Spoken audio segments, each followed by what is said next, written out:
Hey, everybody. I am here with the one and only Randy Linden, who most of our fellow nerds listening probably already know exactly who you are and what you've done. But I'm still very excited to talk to you and about both new and old stuff as well. So thank you very much for joining.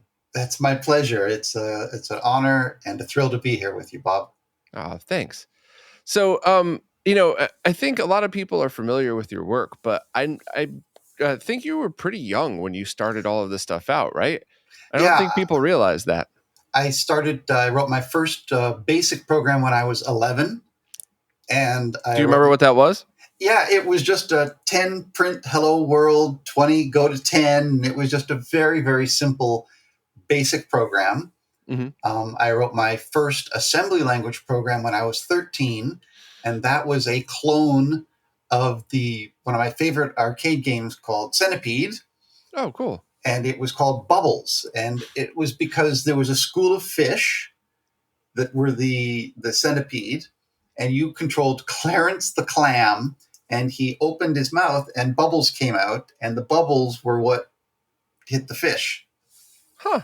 Yeah, so That it is was pretty all cool. underwater. Yeah, that was at 13. I got my start very, very young. I was very fortunate. My mom got us a Commodore 64 for the holidays, and I loved it and been into programming ever since. That's pretty interesting. Nobody where I grew up had a Commodore 64. We all had IBM compatible or Tandy computers. Yeah. It might have been a Canadian thing. Could be. I was a what they called a Commodore kid because I was good with computers. The Commodore hired a bunch of us to go to retail stores, and we had a little suit and tie and everything, and demo the Commodore 64 because it was so easy to use. That is very, very cool. That probably backfired on them because they probably had a bunch of really smart kids, and Commodore probably thought, "Oh, let's have these adorable little kids show people how to turn it on." And here you go, like, "Hey, you want to see how assembler works? Come over here. Let me show you some code." Exactly. That's awesome. Yeah, it was fun.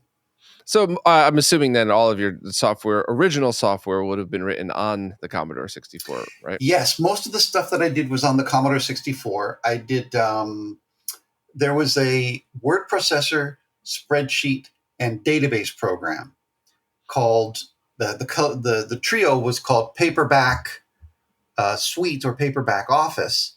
Mm-hmm. The word processor was very well known. It was called Paperback Writer. And then they had to change the name because of the song Paperback Writer. So then it became Pocket Office. I did the database. So I did Paperback Filer, I did Pocket Filer for the Commodore 64, and then I did Pocket Filer for the Commodore 128. Wow. And how old were you when you started that then? Still in your teens? Teens. Oh, yeah. That was teens. Probably 15, 16. Huh. And Around was there. this, more of the fun stuff, or was this like paid work? Because I This vaguely was remember hearing about that software. Yeah. This was fun stuff. I'm very fortunate to have found my calling early on. I love Mm-hmm. what I do, so for me, work isn't like a 9 to 5 drudge. It's I really enjoy solving puzzles and working on the technicality of stuff. So I love what I do, and I got started early and have just stuck with it. Yeah, I am also lucky enough to do what I love for a living, so I completely Yeah. understand. There's no clocking in. It's always who you are, what you're doing. Yeah, it's a double-edged sword because I'll work very, very long, late hours. I work on the weekends, but Yep. I love doing it, so it's hard to pull me away from it. Yeah. For a pocket office though, what I had Hmm. meant though was that something that you had eventually gotten paid for as a Yes, project. yeah. So it wasn't just like a hobby thing that you then released. This was like a paid project from It was. I from got royalties on it. that is awesome. Yeah. Very, very young, and I got royalties on it. And then the co-founder of Digital Solutions, his name was David Foster. He went and he formed a company called ReadySoft. Mm. And the next project that I worked on was published by ReadySoft, and it was called the 64 emulator. And it was on the Amiga. Actually, take that back. I worked on the 64 emulator and the 64 emulator 2, Mm. both for the Amiga. And they allowed you to take a Commodore 64 program or many Commodore 64 programs and run them. It was one of the very first times there was such a thing as an emulator. We had to come up with the name. We struggled to come up with the name because we weren't sure exactly what to call this piece of software that was emulating one computer on the other. And so that's what we did. Wow, I didn't realize that was the first emulator. Well, I don't know if it's the very first emulator. It was certainly one of the first commercial emulators. Right, and I guess I should rephrase that as I didn't realize that's where the term got coined from, because I came about during the Nesticle era for NES on PC. Okay. So I wasn't too familiar with anything before that, but that's pretty cool. Yeah. No, it's great. It's great to have been part of history. The next project I did was Dragon's Lair on the Amiga, and that was the first time that there was full motion color animation, full screen video with stereo streaming from floppy disks. This was a time before there were CDs generally. Um, and the Dragon's Lair ran on the Amiga, and you swapped floppy disks, but it introduced the notion of streaming, Hmm. which hadn't been done before. That's pretty awesome. And it's funny to see how these dots connect because, you did your version of Centipede. So now you're kind of learning how to reverse engineer and put your own spin on something. And then you're working on the emulators, which is obviously taking that a next step further. And then, of course, your work afterwards, which we'll get to. It's all, isn't it funny to see how the stuff you do when you're young really is the building blocks for what comes after that? It is. It's amazing. I am a fan of saying that we, as computer scientists, stand on the shoulders of giants, and we truly do. Everything that we work on has been made possible by everything that we've done previously, and everything that everybody else has done previously. And so I like to follow in the footsteps of giants like John Carmack, who made a huge quantity of his body of work open source. Mm-hmm. So back in 2020, I open sourced Doom for the Super Nintendo as a let's do the right thing here and give back to the community.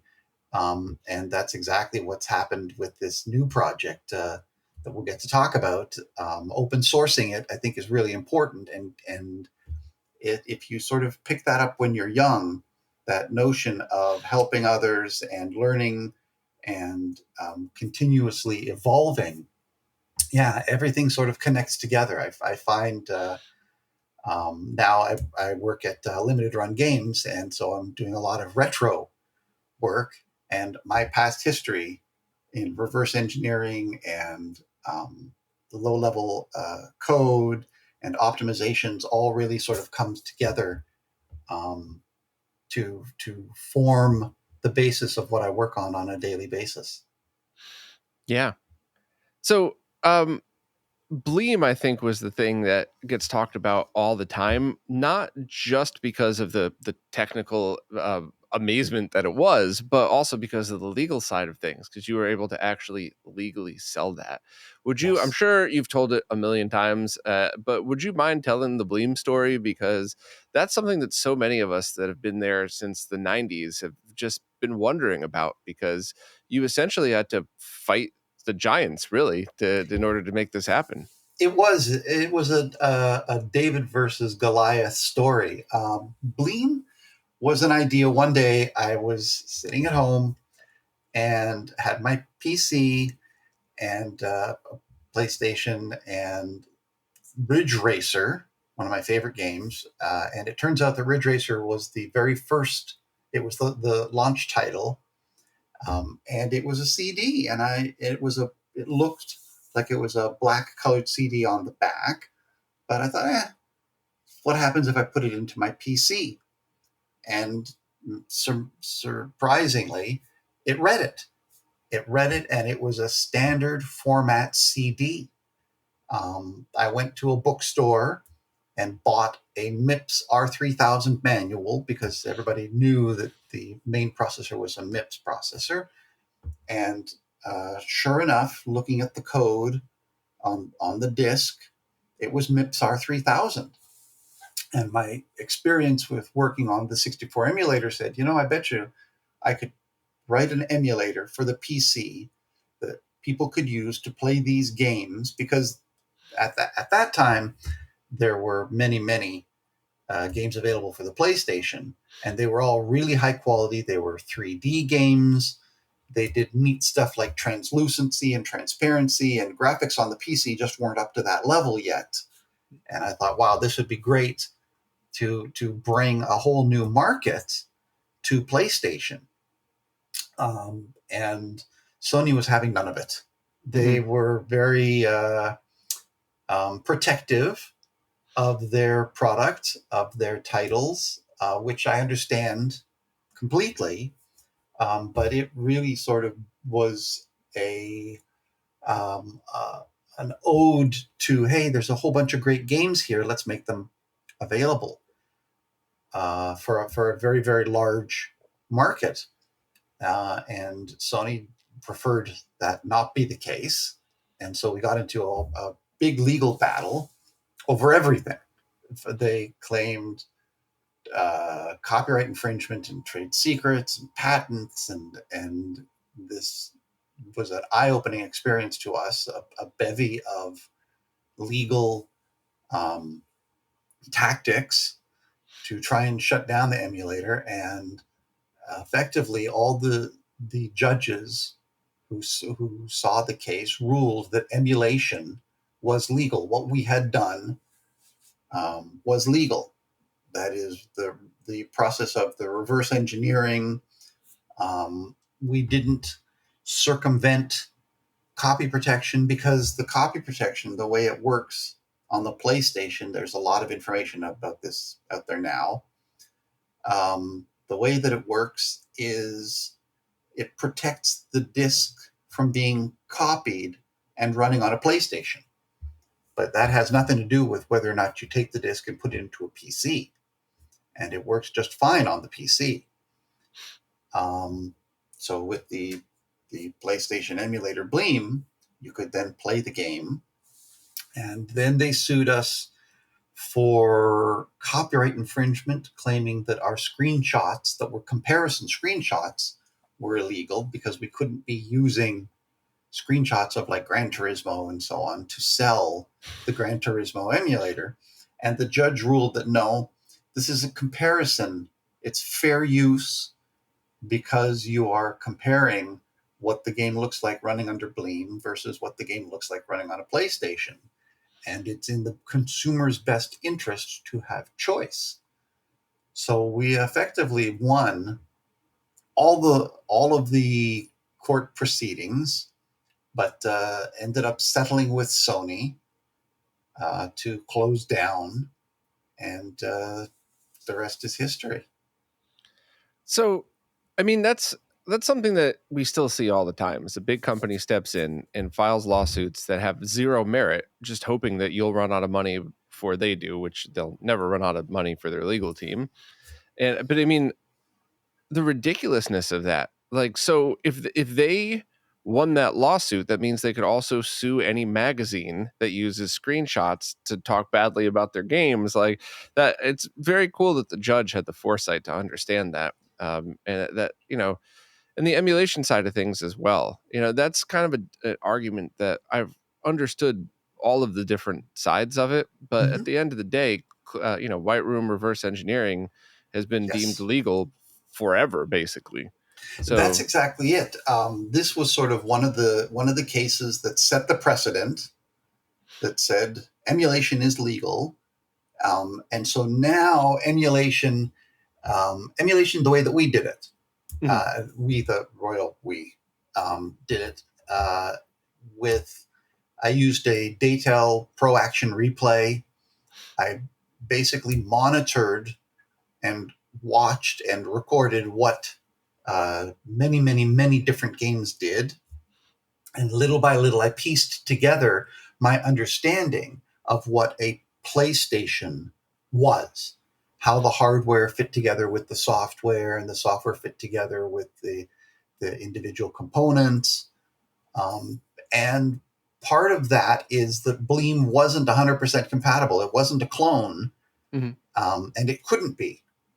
And so Sony said, well, it doesn't play all the games, and it doesn't play all the games well. And that's a detrimental knock on our brand and our reputation. And so we were sued for that. There were many, many tactics that they used, but the gist of it was, as you said, clean room engineering and reverse engineering is perfectly legal. And now emulators are used by everybody daily. Like Nintendo Switch Online, backwards compatibility. Those are features that at the time, the only thing that sort of came close was Nintendo originally was going to make the Super Nintendo backwards compatible with the Nintendo 8-bit.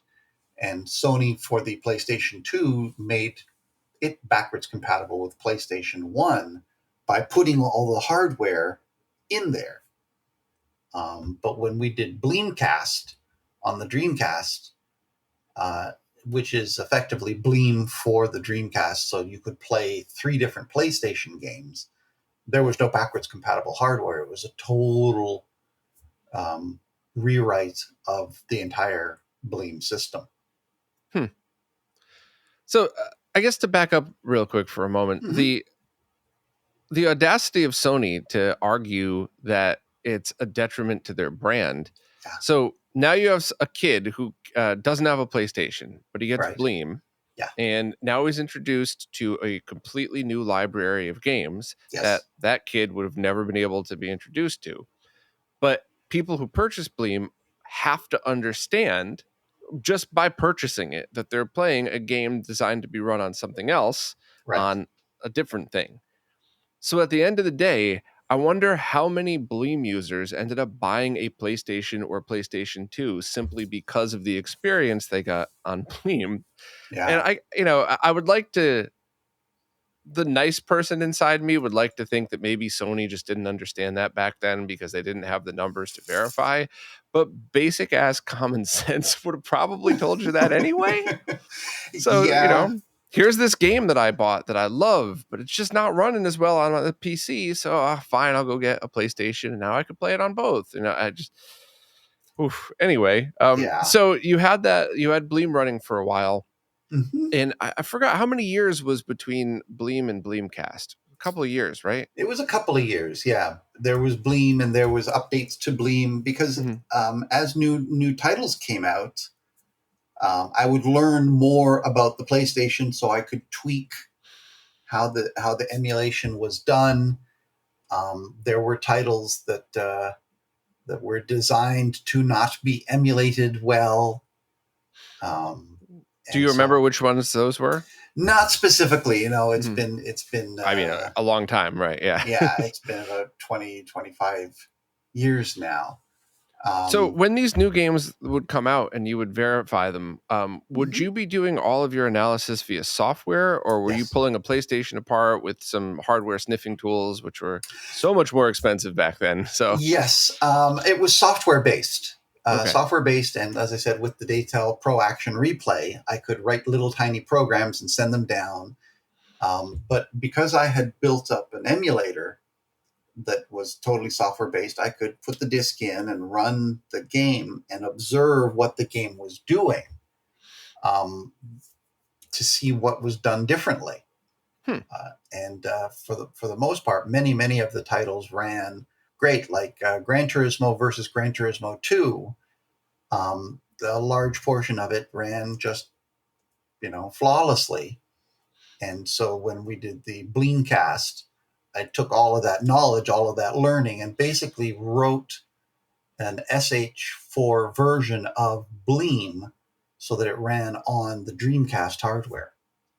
And did you write that in the Windows CE version, or did you write it in Sega's I forgot what it was called. The katana, The the Sega one, right? shinobi and katana, and yeah, no, it was actually um, Sega was very, very interested in the emulator, and they flew out David Herpelsheimer and Scott Carroll, our attorney, to Sega of Japan. I was invited to Sega of Japan, but ended up not going. And so they sent our envoy, and they were basically demonstrating Bleamcast running on the Sega Dreamcast. And at the end, Sega said, "Thank you very much. This is very, very interesting. We applaud what you're doing, but we can't officially license you." So the Bleamcast discs ended up using a backdoor into the system called MilCD, which ended up being the same way that piracy became rampant on the Dreamcast. But we couldn't get Sega's official blessing. So we ended up not being able to use any of their libraries, any of their code. So the entire Bleamcast system talks directly to the metal. Sega said, we can't support this, but here, please take all of our documentation that explains how the hardware fits together. And if you have questions, we would be happy to answer questions. But you cannot be licensed by Sega, so you cannot run on a GD-ROM. I wonder if that was both a blessing and a curse, because skipping their SDK might have allowed you to get a lot more efficient performance depending on the scenario and what you were hitting. That's exactly it. By writing straight to the low-level hardware, Bleam ran these PlayStation games. Bleamcast ran the PlayStation games at higher resolution with anti-aliasing and filtering, and they looked really awesome on the Dreamcast. Um, but we weren't allowed to use any of the Sega libraries, so Hmm. everything had to be written. It was effectively the amount of work required to rewrite all of Bleam, plus all of the equivalent Bleam DirectX usage, because on Windows, Bleam was using DirectX for Direct 3D and Direct Draw and Direct Input. And on the Sega Dreamcast, there was no such thing. There was Windows CE, but that's predominantly for programs that were written in C. And because Bleam was written all in x86 assembly, it was just easiest to rewrite everything. I say easiest; it was a pain, Right. but it was easier. It was a more direct course to write everything into SH4. Hmm. That is absolutely awesome. So, do you remember about how many they sold, both the original and Bleamcast? I I'm sure I don't. could just look that up or something, but I was just Yeah, kind of I don't. curious. I know that Bleam sold well, Mhm. and Bleam they both sold very, very well. I know that after a while, it was very difficult to get them into stores Hmm. because, from what I was told, stores were basically told you can either carry Bleam and Bleamcast, or you can get PlayStation 2. Oh, okay. Yeah, Wow. All right. that's what I was told. I don't have any more details or facts to back that up, but that's what I was told. So I can say I could tell you for a fact that the game store that I knew growing up, two or three of them actually, when Mortal Kombat 2 was going to be released, it was, Mortal Tuesday, and Yes. they got their shipments on Monday, and they were told straight from the distributor, if you sell these on Monday, we're going to refuse NBA Jam to you. So that's going to be Uh, the next big one, and every game store sold it anyway, and then every game store also got NBA Jam on launch day too as well. But yeah. the managers were absolutely told that. Now, whether that was BS and there was just a local rumor bouncing around through game stores or not, I can't vouch for that, but I can tell you that the people who worked there were very clearly told the same thing that, the stores that with the same tactics that you were talking about. So that's not Yeah, the slightest bit surprising. yeah. It was those tactics. You used to be able to go into um, Best Buy, I think, and Electronics Boutique, and what was another one? Circuit City, Fry's, software, Circuit City, etc. Oh yeah, I Software, remember etc. all those. Exactly. You used to be able to go into those stores and you could see the bright yellow box. And then after a couple of years of lawsuits, the bright yellow box just disappeared, um, because I think that the tactics were changing, because Mm-mm. the rulings were coming down in our favor. And I can understand it from Sony's perspective, given the years of reflection. I understand that they wanted to protect their brand, they wanted to protect their licensing arrangements, they wanted to protect their royalties. Um, Especially when it was still their flagship console. So that part yes, is at least understandable. I mean, yeah, now if somebody sold a device that plays PlayStation 1 and 2 games, they wouldn't bother suing. I mean, it's not taking anything away from that, but if somebody sold a console that plays PlayStation 5 games, that's a different story, you know? exactly. It took years to understand that it was their flagship console. It took us as Bleam years to understand that was the nature of the lawsuit. That it was more about protecting what they had just released and what they were working on. And when Bleamcast was coming out, that was around the time of the PlayStation 2. And so they were obviously um, wanting to direct consumers to PlayStation 2 as opposed to Dreamcast. I remember we were at E3 when we were showing it, and there was a Sega keynote, and Sega had mentioned Bleamcast, and it got a standing ovation from the crowd, which was very, very nice, very Awesome. thrilling. Yeah, it was awesome. Huh, very cool. Yeah. So, your work on Doom for SNES. Now Yes, that was around the same time, right? It was probably a little before Bleam, I would assume. it was. It was a little bit before Bleam. It was 94, 95, because Doom came out in 95, September 1st, what they called Doomsday, in like the Mortal Kombat. It's Combat Tuesday. Yeah, Yeah, this was Doomsday. That's cool. Doomsday. Yeah, September 1st, 1995. I was working for a company called Sculptured Software, and they were well known as the preeminent Super Nintendo developer in North America. Hmm. They did Star Wars, they did Empire Strikes Back, they did Mortal Kombat, Hmm. they did a lot of the very, very well known Nintendo 8-bit and Super Nintendo 16-bit titles. And I was working on Doom. Let me back up a little bit. We started work at Sculptured Software, and Nintendo flew out a number of developers to their headquarters in Redmond Hmm. for a developer conference. And at the developer conference, they had rows and rows of seats in front of a screen. The screen came down, everybody was sat down. They dimmed the lights, and what they showed us was the intro sequence from Star Fox, called the attract mode, for using the arcade term. Hmm. And you saw the R-Wing flying out, and it was all 3D, and everybody was just speechless until the end, when they brought the house lights up, and everybody just stood up and started clapping and cheering, and it got a standing ovation, because it was something unlike we had ever seen before on a Super Nintendo. And it was the Super FX chip Hmm. that was powering everything.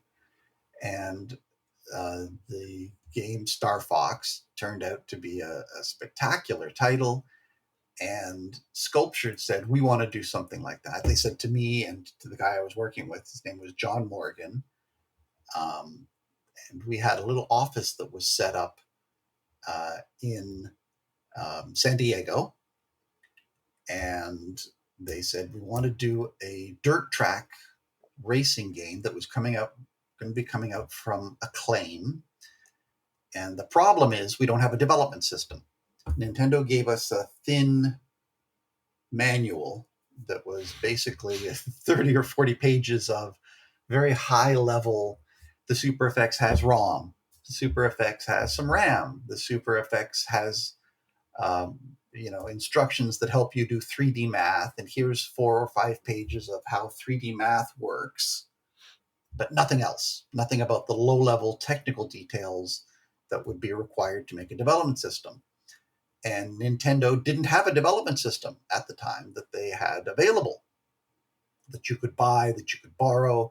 So I had done Nintendo 8-bit, some Super Nintendo, Apple II GS development with a development system that I created on the Amiga. And so I said, let's take a look at this. Give me a little bit of time, and I'll see if I can come up with a development system. And the concept I came up with was called the Romulator. The Romulator basically is this. Let's go to some retail stores and buy Star Fox. What do you mean buy Star Fox? Yeah, let's buy the game Star Fox. We know it's got this new chip on it. We know there's a ROM chip on it. So let's hire an electrical engineer to desolder the ROM chip from Star Fox and instead attach it to a breadboard, which is, like a big, thin wiring harness thing, put RAM there, and put a small 4 kilobyte or 8 kilobyte ROM chip so that when the power gets applied to the device, the ROM chip that used to be Star Fox is now replaced by 98% RAM and 2% of ROM that we can grab control, and I'll write a protocol that allows us to communicate between the Super Nintendo and the Amiga, and I will update my development system so that we can do things like download code into the Romulator, we can single step, we can examine memory, but I need some basic information from Nintendo. I need to know the instruction set. I need to know the memory map. I need to know the basics of how the chips operate. So Nintendo faxed over like 200 pages of low-level technical documentation, and we contracted with an electrical engineer. His name was Roger Schlichtig, and he built the Romulator, and it worked. It allowed Dirt Tracks FX to be developed because it was basically allowing us to load programs and single step and debug programs that used the SuperFX chip before there was a SuperFX development system. And as part of the bring up for this development system and the Romulator and the environment, I needed some test programs. I needed the ability to write some software that exercised the SuperFX. And I thought, Doom, why not? Doom would be a great showpiece for the technology, for the development system. And so I started reverse engineering Doom, and I used the unofficial specs from Matthew Fell. The Doom specs really sort of helped me understand how the engine worked. And I created an engine that I called the Reality Engine that ran on the Super Nintendo, and brought it in and demoed it to Sculptured Software. That is absolutely awesome. So you Thank basically you. turned Star Fox into its own hardware dev kit that you Yes. then programmed with an Amiga to get, Yes. and then used Doom in order to help develop Dirt Track Stunt Race FX. And Yes. that is one of the coolest stories. Oh, thank All you. of that stuff kind of fell together like that. That is It so neat. all fell together. My ability to reverse engineer software, my experience with 6502 on the Commodore 64, my experience with hardware on the Amiga. And you're thinking, hardware? The 64 emulator for the Amiga had a hardware option where you could buy, as an adjunct to the program, a hardware cable that went between the parallel port on the Amiga and the 1541 Commodore 64 serial disk drive port. So I had some basic experience at working on hardware for the Amiga, and that allowed me to make the parallel to joystick connector that went between the Amiga and the Super Nintendo joystick ports. And each of the joystick ports has one line that was available. That's how I do the rumble that we'll talk about. And so that experience allowed me to work on, effectively this Frankenstein development system, because that was the only way to, you couldn't just, even though Sculptured was a preeminent Super Nintendo and Nintendo 8-bit developer, they couldn't just call up Nintendo and say, please send us some Super FX chips. Mm. Because the Super FX, that would have required Sculptured to develop a hardware-based development platform, which they had done. Sculptured sold hardware development systems for the Super Nintendo and for the 8-bit Nintendo. But to add support for a whole nother chip, this was a real short-circuit way of basically getting us access to the chip. Nintendo could just supply us with the bare minimum of information, and it allowed us to create two programs, Doom and Dirt Tracks FX. That is very, very cool. I know this is not directly related to your story, but I never learned why they changed the name to Stunt Race FX in North America. Do you remember what that was all about? I don't. You're probably thinking of Stunt Race FX from Nintendo, Oh, as maybe I'm opposed getting those confused. to Dirt Tracks FX from Acclaim. Okay. Yeah, Dirt, maybe I'm mixing those up then. you're thinking of, it was another, that was a Nintendo title. Dirt Tracks FX was published by Acclaim and was a dirt bike racing game. Oh yeah, I'm sorry. It's still morning. I'm still a little foggy. I don't No, know not at why all. I was conflating those two, but yeah. Then that's and that was a much more playable game as well. Yes, it was. Huh. Very good. Well, kudos to you all for doing that. That was pretty awesome, though. Yeah, no, it was amazing. It was a full 3D world. John, his expertise was definitely in the math and 3D. I was more of a low level programmer, hacker, reverse engineer, and sort of you brought those two worlds together, and it allowed us to create the Romulator with, like I said, the help of Roger, who did the actual electrical engineering. And the test programs that I wrote ended up being Doom. That is very cool. And it also kind of works out, right? Because you spent all this time on it. At one point, did you realize, like, hey, this is a cool game. Like, why don't we do this as well? Why don't we not just make this a development kit? Right. That's exactly what happened. I went into Sculptured and I demoed it, and they were just silent for a moment. And Kelly Zmack, who was the vice president at Sculptured, said, "This is Doom running on a Super Nintendo. We've got to do this." And George Metis, who was the president of Sculptured Software, said, "Yes, absolutely. Let's do this. Let's take this on as a separate product, as opposed to just we're working on this development system thing. Let's make it into an actual game." And I think it's really important for people, especially younger people who might be listening, to keep context in mind. Because, any fellow old guys like me listening are definitely going to remember what it was like to play that versus PCs, because not only did not Yes. everybody have a PC back then because they were still stupidly expensive. Yeah. Because I mean, back then, right now, you can get a decent laptop for cheaper than a game console, and it's not going Yeah. to be a gaming powerhouse, but it'll be fine. And that was the Mhm. opposite back then.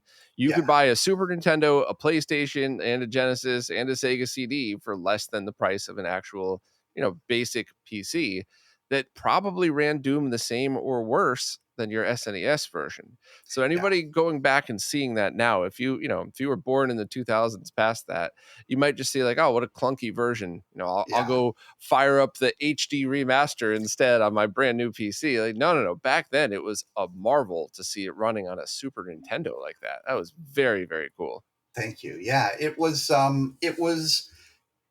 uh, very similar to what I did with Bleam. I saw, hey, there's a tremendous title here. Let's see if I can make it available to a really broad market, which is all the people who had Super Nintendos. Mhm. Because you're right, a PC, that there was a new video come out that's just come out from I want to say it was Digital Foundry, where they said, hey, let's build a retro PC system that's like a $4,000 PC system that can play Doom and see how the frame rate is. And sure enough, the frame rate is in the teens to the 20s. And Yeah. and that was, back then, a multi-$1,000 investment. Or you could buy $199 Super Nintendo. And there were tons and tons of people that had Super Nintendo.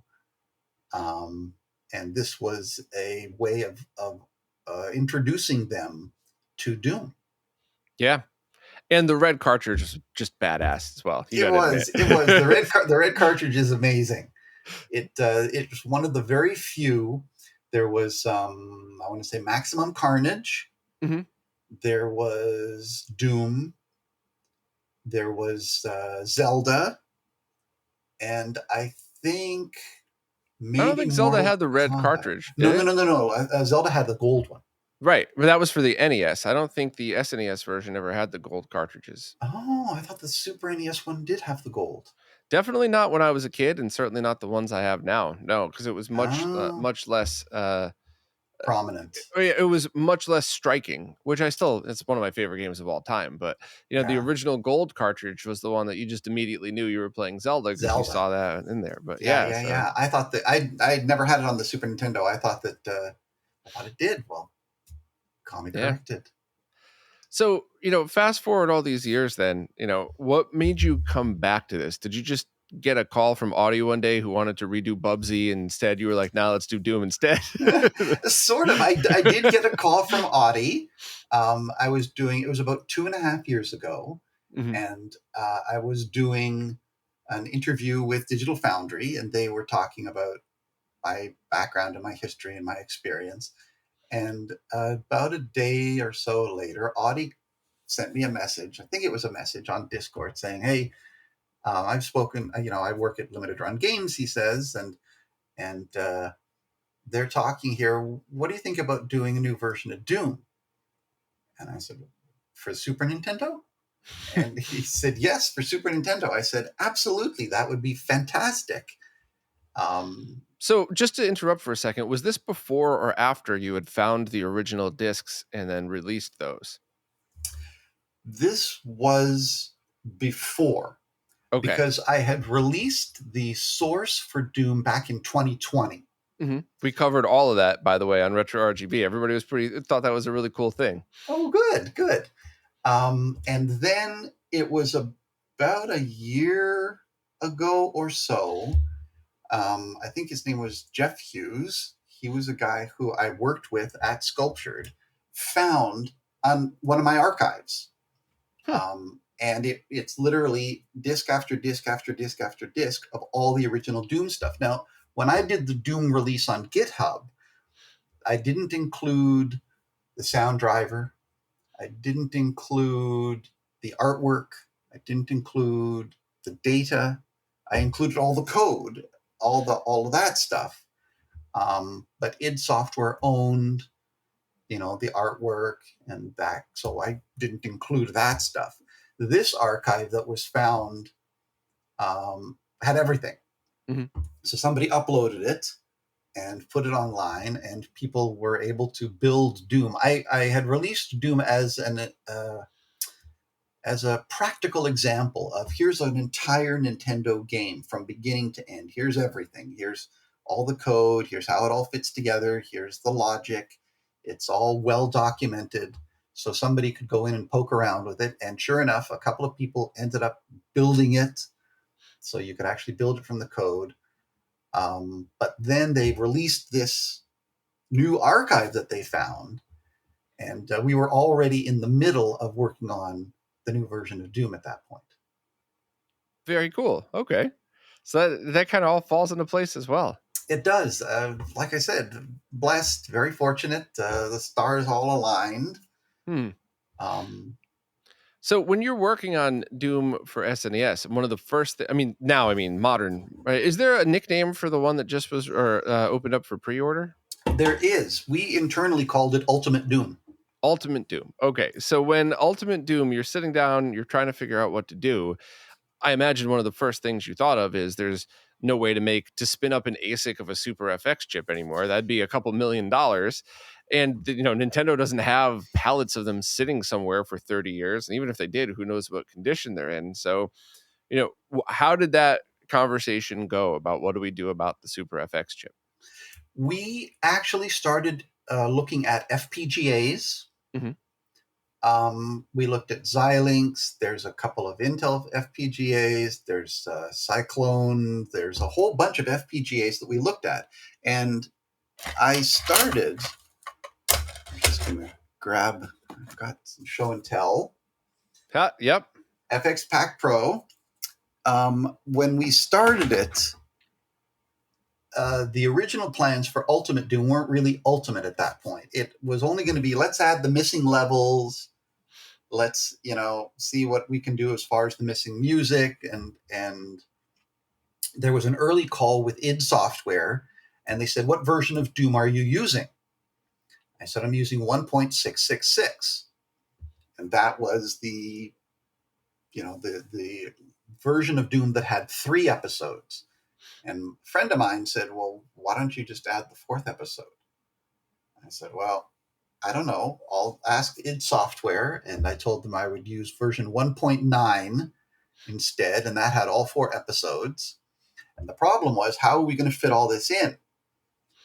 So we were looking at FPGAs, and I was able to modify the FX Pack Pro firmware to support an increased memory space, because this is how it sort of became software oriented. The FPGA could emulate the Super FX. It could do a 1-to-1 or a close enough of a 1-to-1 emulation. And so we started looking at that. That's how I got the FX Pack Pro firmware operational. Out of curiosity, did you talk to Akari, the developer of the FX Pack Pro? No, I have recently. Good guy. Yes, Maximilian, very nice. yeah. Mm-hmm. Yeah, very, very nice. I have recently, because we're going to be releasing the technical specifications, probably updated firmware, so that the FX Pack Pro can run FX3 stuff. Oh, wow. Okay. Yeah. So sorry, I must have interrupted you way too soon then. So let's no, pick back up. That's okay. FPGA, very expensive. Yes. And so Matt Cope from Bitmap Bureau said, what do you think about using a Raspberry Pi? I said, well, what do you mean a Raspberry Pi? Well, the RP2350B, it's not really a Raspberry Pi. Yeah, when you say Raspberry Pi, everybody thinks of that cigarette pack sized thing, but that's not at all what you're talking about. You're talking about the chip that's built right on it. This. Yes. This little chip here, that one. And the Raspberry Pi RP2350B is a dual core processor. It's just a processor. It's not a whole computer. It doesn't have an operating system. It's just a chip. Mm-hmm. And So we got to talking about it, and he said, yeah, effectively, what we will do is we will recompile Doom. So what happens is it's actually a really neat process. I still use my original tools to build Super Nintendo products on the Amiga. Now, I don't actually have an Amiga, so I use WinUAE. So I boot WinUAE on my PC, and I use my assembler, my linker, my graphics tools. They all run, and they spit out a standard Super Nintendo .sfc ROM binary. That is awesome. Yeah. The ROM binary can be configured for FX Pack Pro, and so I can run it on the FX Pack Pro, Mm-hmm. or it can be configured for the Raspberry Pi. And the RP2350B is slightly different, but it effectively has a set of tools that Matt wrote where it takes that binary SFC, it literally takes the binary and splits it apart and processes the SuperFX code and data. It analyzes it and processes it as a static recompilation, and it generates C code that is the SuperFX logic. That C code is then combined with other bits of firmware to control the memory and control the communication with the Super Nintendo. That all then gets compiled into an ARM binary, and the ARM binary is what runs as firmware on the FX3. So it's actually running an emulation of the SuperFX. Now, the part that isn't SuperFX code, all these 65.816 stuff, the DMA and the IO and the graphics core and all of that kind of stuff, talks to a chip that is masquerading as a SuperFX chip. It doesn't know that it's actually an ARM processor that's running SuperFX emulation on the other side of the communication channel. It talks to it as if it were a SuperFX. And that's the thing that I'm glad you took the time to talk that out, because I think people who are in the hardware world, retro hardware world, understood that during the first release and discussion of it. But people who aren't hardware nerds, and no fault of theirs, of course, Mm-hmm. a lot of them interpret it as, okay, so everything's running on a Raspberry Pi and you're just passing the commands through the SNES. That's kind of cheesy. That's not at all what you're doing. You're running Right. a real Super Nintendo game, and the Yes. only emulation that's happening is the emulation of the FX chip itself. But it's Yeah. being done in a way where there's no latency. It's not like you've Yes. added a couple of frames to buffer it. And in fact, in playing it myself, I could tell you with confidence that I thought it was faster and zippier than the original, both the shooting of the guns, but also just feeling walking around. So there's not a latency issue going on here. Yeah, yeah. A lot of people thought, oh, as soon as they hear Raspberry Pi, they think system with a whole bunch of chips, and it's a whole computer. Mm-hmm. Because there was a guy who took a Raspberry Pi and put Doom onto it and made it run on the Nintendo, on the 8-bit Nintendo. This is not that. No. This is a Raspberry Pi chip, the core processor, running an emulation of the SuperFX and doing the stuff that the SuperFX does, Yeah. and talks to the Super Nintendo as if it were a SuperFX chip. There's hardware registers, there's memory, there's all the stuff that is required for a SuperFX, but it's emulated. So the 65.816 doesn't really know that it's not a SuperFX on the other side. It That's just, awesome. yeah, thank you. It just, it's some amazing engineering done by Bitmap Bureau and Matt and Gavin. And it all comes together to make a product that runs faster.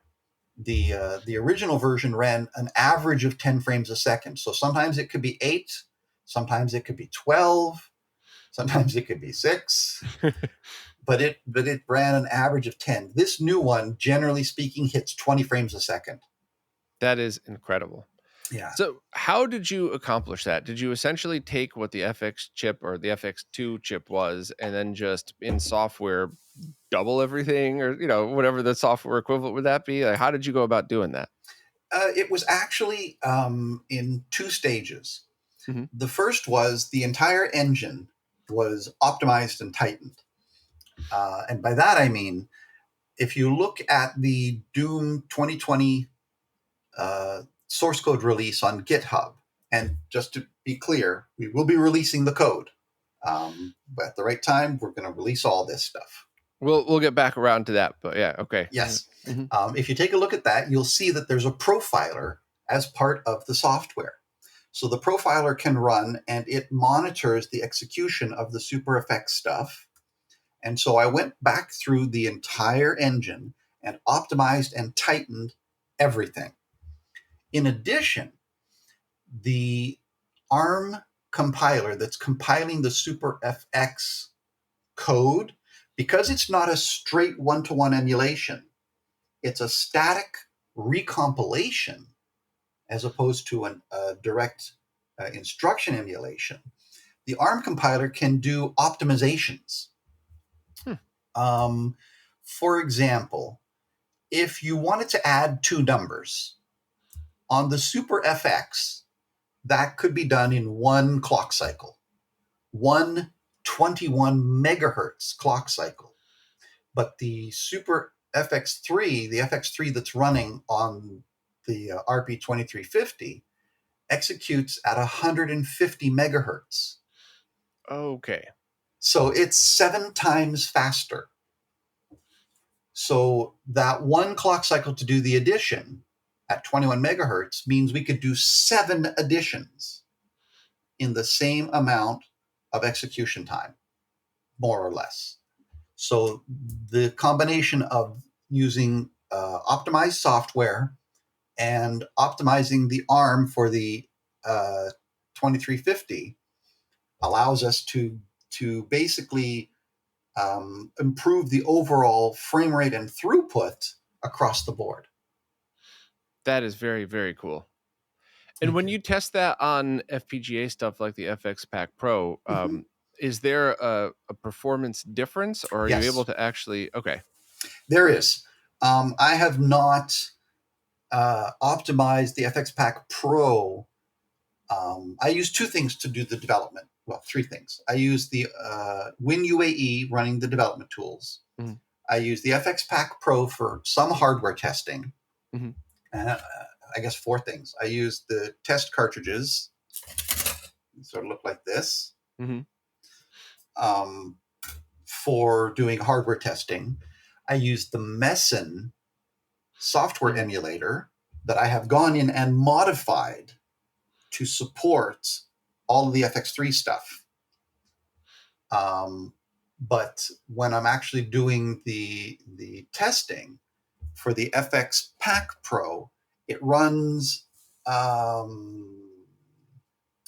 would say 70% there.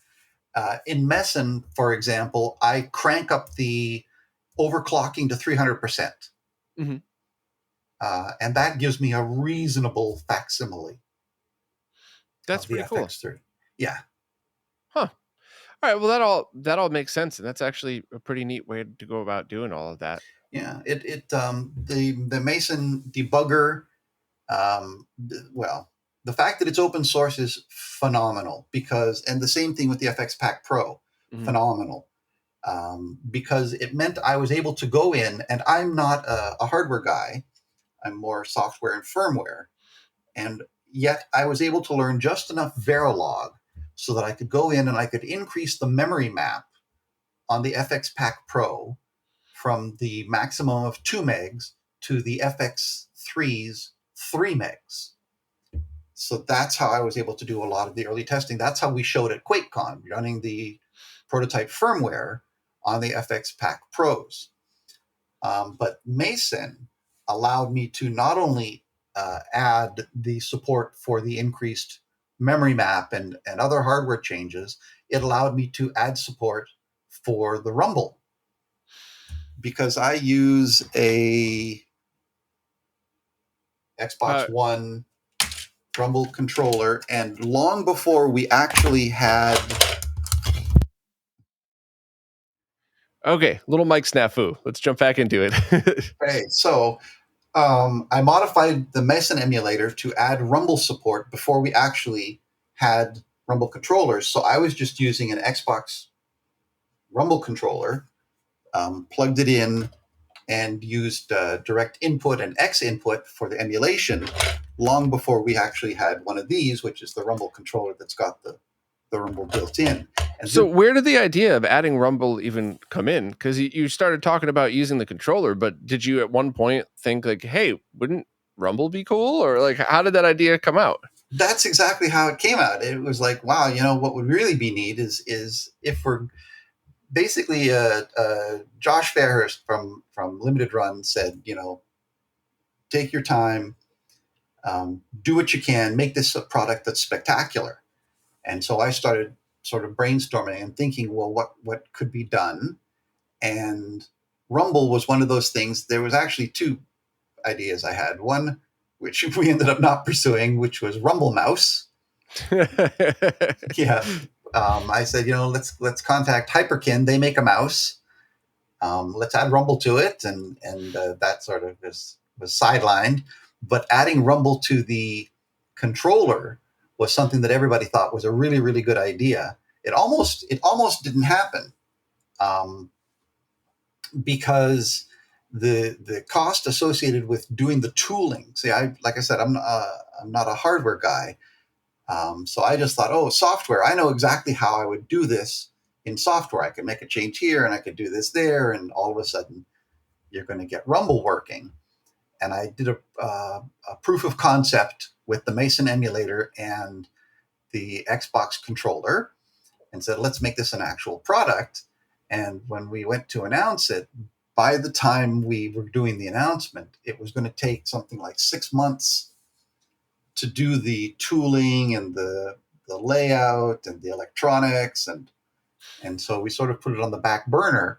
But then when we did decide to go ahead in full force, it's like, okay, well, we're looking at a 2025 release, when people would be able to order it. So Rumble was back on the table. That is awesome. Yeah, 6 months is actually, it's funny to hear you say that, just because there's so many people, especially in the homebrew scene, that don't understand that. I think, all right, well, let me get this tooling change made for this case. It'll be like a month, right? Like, no, it's 3 months from the time that the ball gets rolling, but you need time to ramp up and you got to wait for your turn. So yeah, 6 months is actually exactly what to expect, even for a small change like the molds for a controller to put that in. Exactly. They had to make new molds, which I, as I said, not a hardware guy, so I just assumed, just put the Rumble motors in the case, and it's like, well, there's no space for them. There's no room. We have to make whole brand new molds and templates and all sorts of stuff like that. But everybody sort of got behind the idea. I think having the proof of concept in Mason, where you could actually play the game and feel the rumble. Now, it's not exactly the same, because it's our Rumble controller is using different kinds of motors, and it really has a great visceral feel to it. It does. Well, thank you. But at least having the proof of concept where I could say, hey, this is what Rumble is going to be like when you're running Mason and you're running Ultimate Doom and you're running around and you feel the vibration. I think it really sort of turned everybody's questions into a yes, we've got to absolutely do this. Well, the way you implemented it was perfect, because when you add a feature like that, there were times that I didn't even realize it was going, which is as big of a compliment as I could possibly give, because if something takes away from the experience or distracts you from it, then it's a fail. And it's so hard because when you're trying to design these things and you want to bring people in, you want them to know it's there, but you don't want to overdo it. So you found the perfect balance. And when something big explodes, it's supposed to rumble. You're supposed to know it's there. But when you're running around and you fire the gun and there's just a little bit of rumble on there, I thought it was just really well implemented, and it really added to the experience. Oh, So thank you. well done. Thank you. Yeah, I spent a lot of time tweaking the parameters. The way the rumble operates, there's two motors. There's the left motor and the right motor, and each of the motors has an intensity of vibration between 1 and 15. And all the computer nerds will say, oh, yeah, it fits into a nibble. Exactly. It fits into a nibble for the right motor and a nibble for the left motor. And together that forms 1 byte. And you can effectively play what I call rumble waveforms. It's very similar to modern haptic feedback, where they're basically playing waveforms. You may notice, I think you notice this the most with the shotgun. When you fire the shotgun, you'll feel the shotgun discharge on the right side more. Then you'll feel the counterbalance action, the ejection of the shell, and the reloading on the left side. So it sort of goes bang, click, click, click. And if you pay attention when you fire the shotgun, you'll feel that actual effect. And that's because I can send down different waveforms, and each of the different weapons has its own feel to it, I guess is the best way of putting it. Yeah. Yeah, every time you fire, so whether it's the gun or the shotgun or the plasma gun, I think I got, I forgot which one I got in the live stream, but yeah, they feel different when you shoot it. And you could actually say that about the original, just without the rumble. It's a different time to reload. All of anybody who's played these games already knows what I'm talking about. Yeah. But adding the rumble into that's very cool. It's the whole experience about it. Oh, thank you. And the nice thing about the rumble is, this is, again, goes to Josh. Josh says, make this open source, make it so that people could use it, put it out there for the community. So you can actually go to tech.limitedrungames.com. I'll leave a note for that. Yeah. And that's where we're going to, right now it's just got the rumble stuff, but we're going to put Super Effects, FX3 stuff there. We're going to put additional stuff. There's a GitHub that's Limited Run Games Tech on GitHub, and the code for the rumble, the documentation for the rumble. There's a sample binary ROM for the rumble. I call it a rumble player. Like, there's a music player for listening to music. There's a rumble player to play the different rumbles. And that's all publicly released now. And the Messen emulator has been updated, and it supports the rumble feature now officially. So that's really nice. And there are a number of titles that are already adding rumble support. Star Fox is one of them. Yep, Kondo has already released that. Believe that's a public Patreon post. So while it's on his Patreon, you could just download that for free. And I showed that, just a few moments of that, and it was very cool just to have that working. Yes. But I think this is another technical difficulty. Weird. I never have these problems with Zencaster. So right about when I started talking about open source, the FX3 is when everything started to go haywire. So I apologize. Would you mind just restarting from that point? Yeah, absolutely. We are planning on releasing all the specs, the technical documentation, and all the information for the FX3, just like we did for the Rumble, the memory map, the register layout, all that kind of stuff. And that way people will be able to work to an emulated version of the FX3. That is very cool, because the homebrew scene, I think, would really appreciate all of that stuff. And this all gives everybody a good time frame, because right now devs like Kondo can download the emulator and download the code for the Rumble and have some stuff worked on. So by the time these controllers start to ship to people, they could have these ROMs ready to go and present their homebrew to people. So that's pretty neat. It's very cool. Sunlit and Kondo added Rumble support. I want to say it took them like 6 hours to do it, which is amazing. Infidelity, he's a guy that works on The NES to SNES conversions, yep, yes, and Rumble Mints as well. That's and Rumble two Mints. buddies of mine. Yep. Yep, perfect. Okay, well, so here's something that's going to make everybody else happy as well. Blue Retro, Yeah, Darth Cloud, Darth Jock. Cloud, Yep. is releasing, hopefully by the end of the month, an updated version of that works with Rumble. Yes. So anybody who has an SNES Bluetooth controller adapter can use a Yes. Bluetooth controller with Rumble in it immediately without picking up the new controllers that are going to Yes. come out. So that's very cool. I saw that as well. It's nice when the community sort of all rallies together and it sort of builds on itself. And yeah, it's amazing.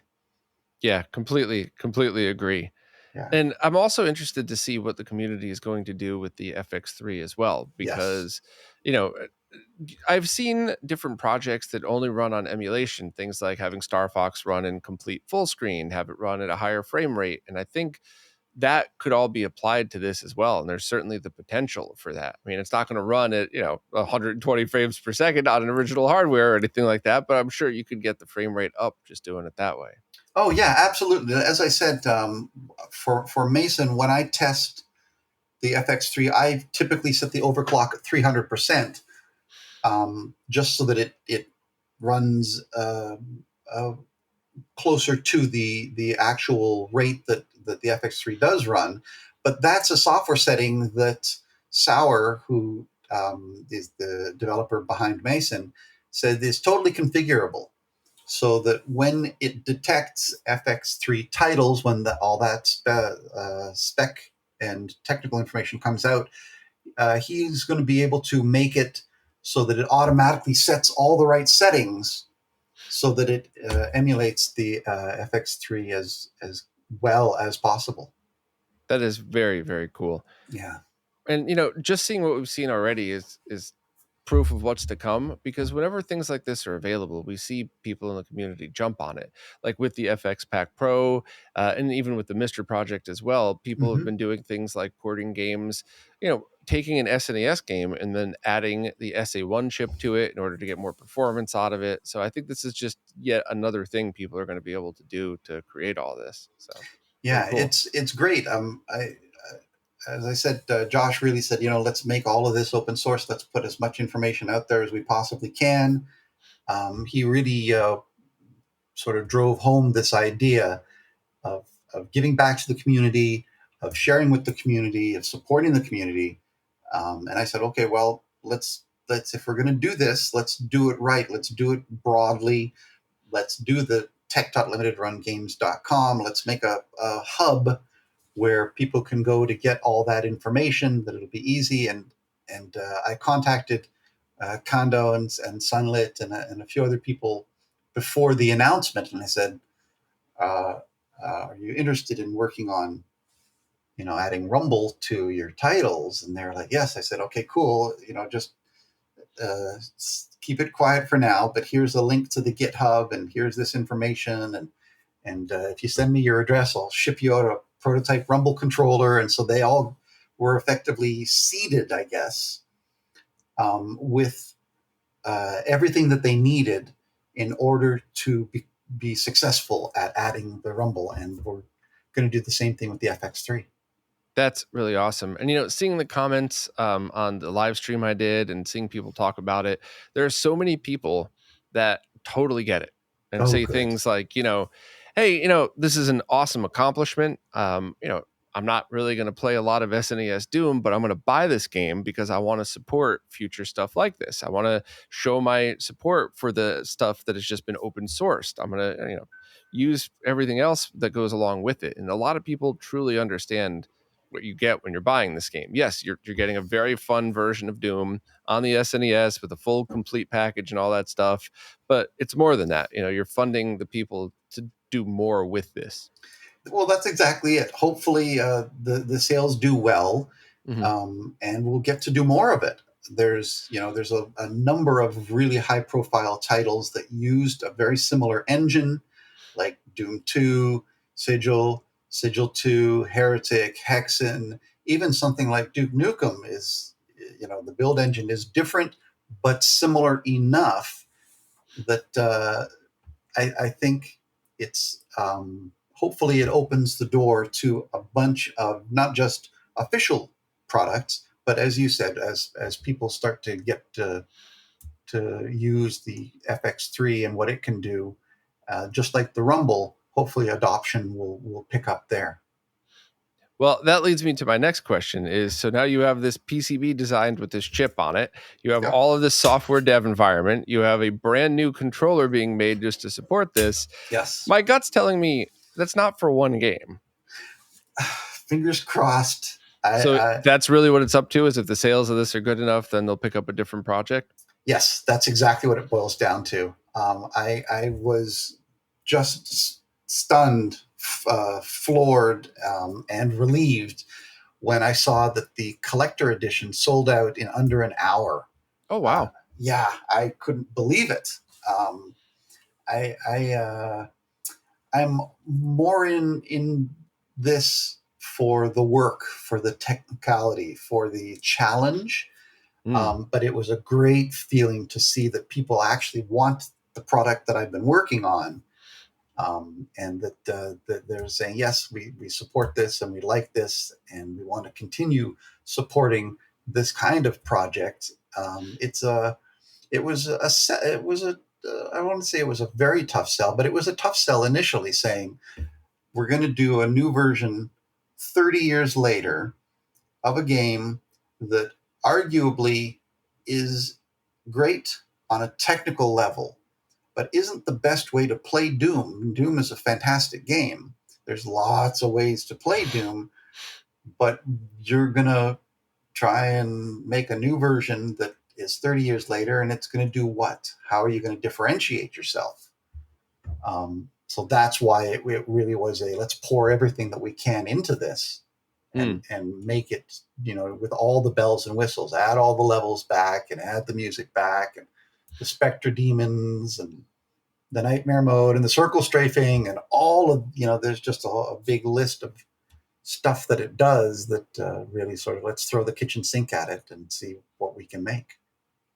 Yeah, and it really feels snappy. And the speed of it all, was that something that came with the FX3, or was that came with the optimizations, or was that just a programming change where you said, all right, I want to make it feel a little bit faster just because it's a ultimate newer version? That's what always is done, right? It didn't call them. It wasn't Street Fighter 2 Slow Edition. It was Street Fighter 2 Turbo. So was that just kind of that mindset of it?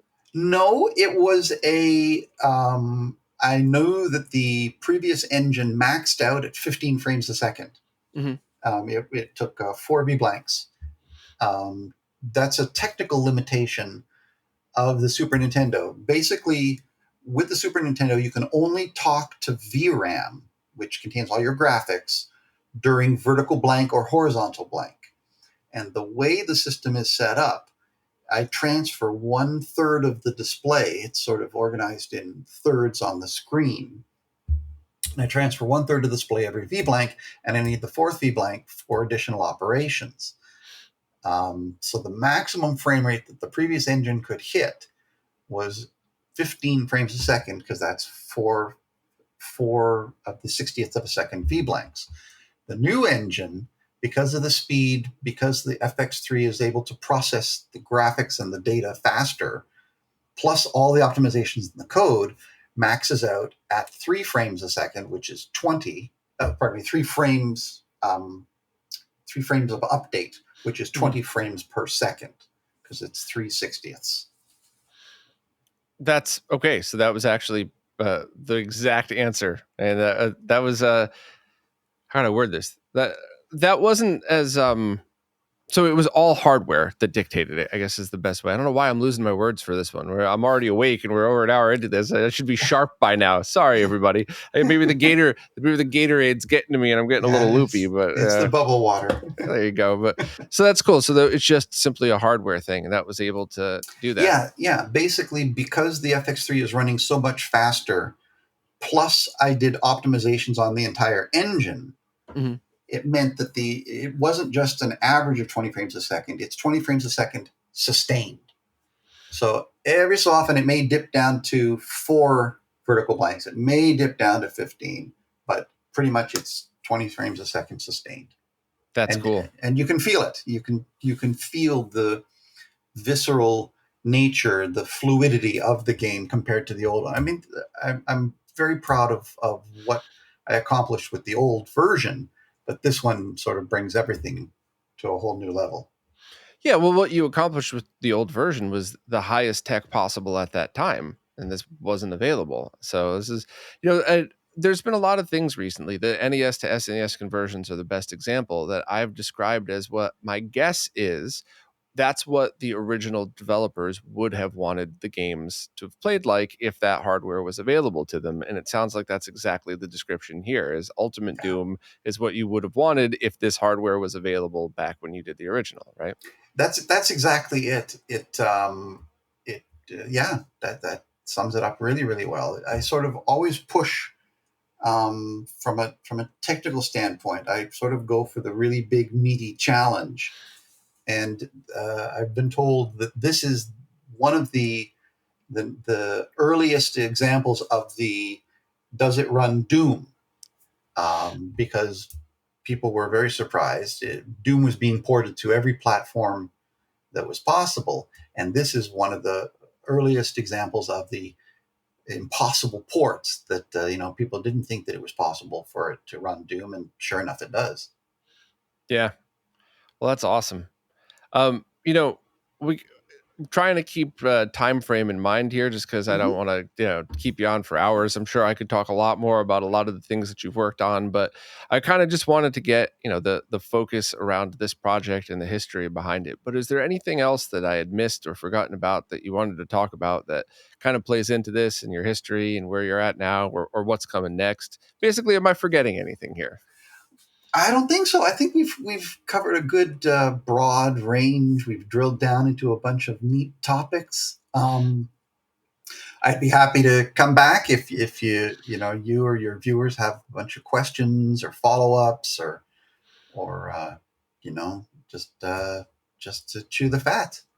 Absolutely. So, I mean, I've been following your work forever, and Thank you. I'm going to be continuing to do so. And I just really appreciate you taking the time to have a conversation here and share that with everybody. And obviously, be keeping everybody updated on what your next projects are. And this is it was a very cool conversation, and hearing it all directly from you. So, thank you.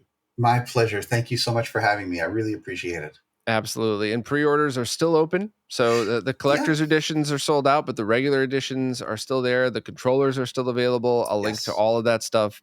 And they're going to stay open for about another month, just Yeah. about, give or take. So, if you're listening to this and you're thinking, oh, crap, I missed it, you probably didn't. You could probably still pick those up. All right. Well, thank you very much, Randy. And I guess we'll follow up at some point, hopefully in the future. That sounds great. Thank you so much, Bob. Take care.